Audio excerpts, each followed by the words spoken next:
Hey folks, I'd like to go over a muscle energy technique for ankle inversion injuries, or a common mechanism of ankle sprain. Quite often we also overlook the fact that the peroneal muscles are involved. And so what we want to do is gently start challenging those. As we start building up more stability and control, we can actually start challenging them directly, strengthening them, and then upping our rehab. This is a great hands-on technique to try to decrease the overall ankle pain as well. And what I've done is I've got Tyler's heel resting in my hand here. The heel's sitting right in my palm. The other hand's going to go right on the 5th metatarsal. You want to make sure they don't have a fracture here first. Now I'm going to push side to side. Now Tyler, I don't want you to let me move you.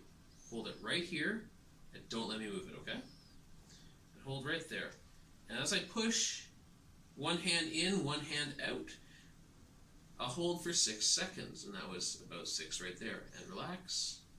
And I'll do that 3 to 5 times. What I want to check for after is tenderness in through the peroneal muscles, or the fibularis muscles, depending on what you want to call them, tenderness at the fibular head or at the distal tib fib joint, and of course tenderness in through the sinus tarsi. Thanks very much.